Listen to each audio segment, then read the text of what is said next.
सरकार से प्रार्थना करना चाहता है कि इतने साल हो गए हमको, 70 साल से हम लोग पैरामिलिट्री के लोग काम देश की सेवा में कार्यरत हैं, खून अपना देश के लिए बहा रहे हैं, सरहदों पर जान दे रहे हैं, मार्टियर्स हमारे रोज हो रहे हैं, क्योंकि पीस टाइम में हम फर्स्ट लाइन ऑफ डिफेंस हैं, आर्मी हमारी सेकंड लाइन ऑफ डिफेंस है।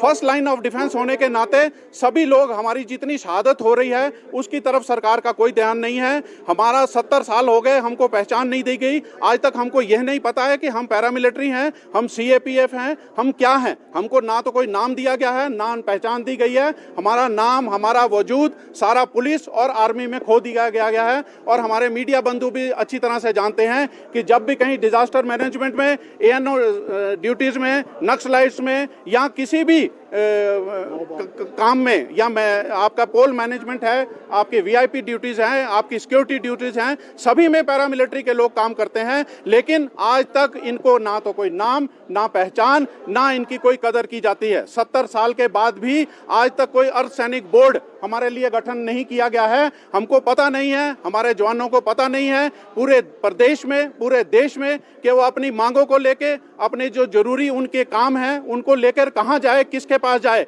आप देखिए, रिमोट इलाके से हम सब लोग एक मंच पर अब एकत्रित हो चुके हैं। इस पैरामिलिट्री के सारे सदस्य अब हम अलग अलग आईटीबीपी, बीएसएफ, सीआरपी, एसएसबी, इसमें अब डिवाइडेड नहीं है, क्योंकि शासन यही चाहता था कि हम डिवाइडेड रहें और हम कुछ मांग ना सकें। अब हम एक मंच पर आ गए हैं और हमारी कोर कमेटी ने अब ये फैसला लिया है कि हम थोड़ा समय, हफ्ता 10 दिन ज़्यादा से ज़्यादा सरकार को देंगे, क्योंकि 3 मेमोरेंडम हम व्यक्तिगत तौर पे मुख्यमंत्री महोदय के हाथ में दे चुके हैं, डिस्कशन कर चुके हैं। और 5 जो है मेमोरेंडम हम डीसी महोदय के थ्रू हम माननीय मुख्यमंत्री तक पहुंचा चुके हैं। लेकिन आज तक किसी भी हमारा जो मेमोरेंडम है उसके ऊपर कार्यवाही नहीं हुई, और सारे जो मेमोरेंडम है वो डस्टबिन में मेरे हिसाब से डाल दिए गए हैं। जब हमारे वजूद को, हमारी इज्जत को ललकारा जा रहा है, तो हमारे सभी साथी उस इज्जत को और उस ललकार का जवाब देने को तैयार हैं। माननीय मुख्यमंत्री को मैं सैल्यूट करूंगा कि उन्होंने विधानसभा पटल पर हम लोगों को, स्टेट के सभी लोगों को चैलेंज किया है कि अगर आपको पेंशन लेनी है, अगर आपको कुछ लेना है, तो आप जो है इलेक्शन लड़कर आइए।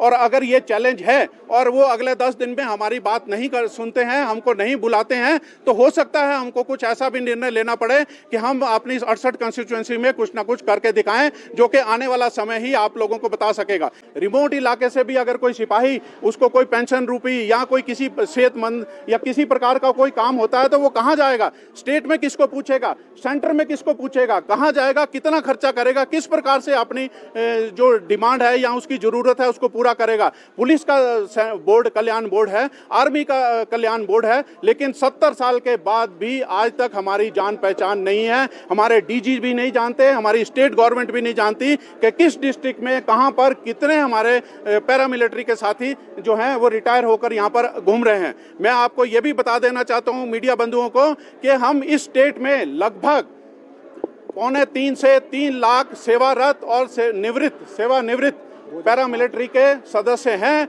और अगर हम उनकी फैमिलीज को मिलाएं तो 15 से 18 लाख के बीच में हमारा ये वजूद बनता है। 70 लाख की संख्या में, जनसंख्या में हमारी स्टेट में हमारा बहुत बड़ा वजूद है। लेकिन उस वजूद को नकारा किया गया है, क्योंकि हमारे देशभक्त सैनिक ना तो कभी सड़क पर उतरे, ना अपनी जेन्युइन डिमांड के बारे में बात की, क्योंकि वो देशभक्ति से ओतप्रोत रहे हैं। उनके अंदर कभी ये बात नहीं रही कि हम अपने दिल के जो गम है उसको जनता के सामने ला सकें। लेकिन 70 साल के बाद आज वो सोए हुए शेर मजबूर हो चुके हैं कि वो अपनी डिमांडों को, अपनी जरूरी जो उनकी डिमांड्स हैं, वेलफेयर मैयर है, उसके लिए हम सरकार के सामने ला सकें।